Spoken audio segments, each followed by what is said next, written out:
Bom, pessoal, a gente vai continuar estudando agora o assunto da estrutura do sistema circulatório, né? Agora a gente vai falar especificamente do sistema vascular sanguíneo.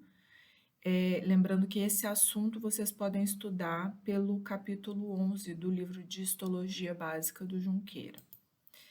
Bom, então quando a gente fala do sistema vascular sanguíneo, a gente sabe que os elementos estruturais desse sistema, que são os vasos, têm algumas características gerais em comum, sendo que os vasos diferentes podem apresentar variações estruturais, né?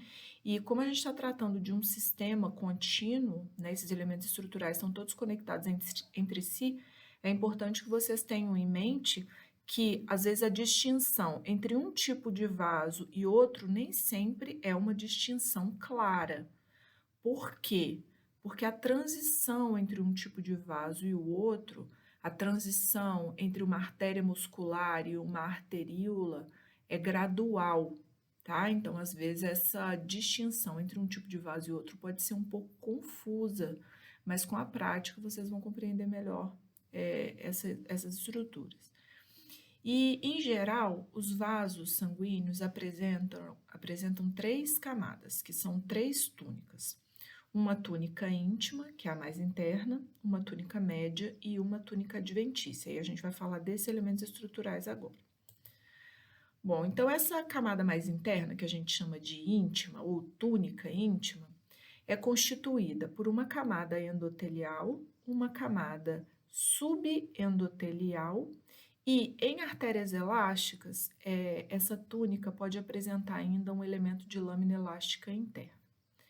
Nesse esquema aqui do lado, vocês podem ver representadas as várias camadas que constituem os vasos sanguíneos, e o destaque aqui está sendo para a túnica íntima, no caso aqui em uma artéria muscular, que é uma artéria de médio calibre, e em uma veia, tá, que é uma veia de grande calibre, que está esquematizada aqui embaixo. Bom, a camada endotelial, ou seja, o endotélio, é um epitélio pavimentoso simples, na maioria dos casos, eu expliquei isso para vocês na aula passada, né? E esse epitélio recebe esse nome específico, né, de endotélio, pela função de fazer essa separação entre o sangue que passa dentro do espaço delimitado pelo vaso sanguíneo e os tecidos adjacentes.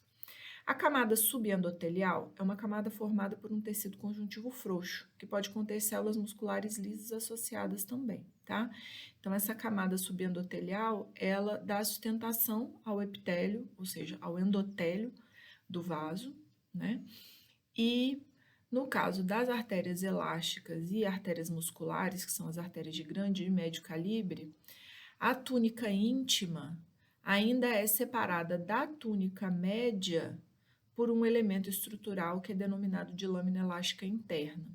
Essa lâmina elástica interna é uma estrutura organizada composta por fibras elásticas espessas e organizadas que formam uma malha estrutural que permite que esse vaso se distenda e retorne para o seu tamanho original sem sofrer nenhum tipo de lesão ou nenhuma alteração estrutural, tá?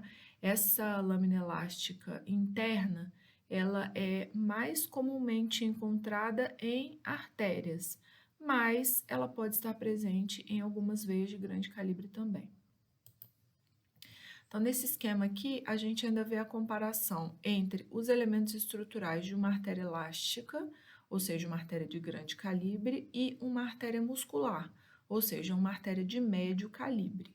E aí, no caso, a túnica íntima é esse elemento mais interno, né, que inclui o endotélio, o subendotélio, ou camada subendotelial, e essa lâmina elástica interna. No caso da artéria muscular, a lâmina elástica interna é facilmente distinguível, por quê? Porque a média não tem lâminas elásticas, não tem essas estruturas de fibras elásticas organizadas. Já na artéria de grande calibre, a túnica média tem várias camadas de lâminas elásticas. Então, às vezes, a distinção da lâmina elástica interna não é tão simples, não é tão clara, apesar dela estar presente também, tá? ela deixa de ser tão clara pela presença de outras lâminas elásticas na túnica média.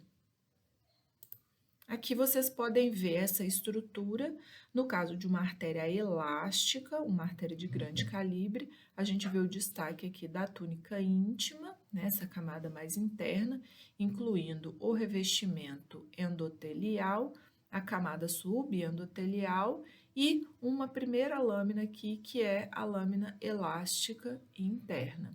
Só que, como vocês podem observar, a túnica média também é repleta de lâminas elásticas. Por isso que distinguir a primeira aqui, que é no caso a lâmina elástica interna, que é um elemento da íntima, fica mais complicado.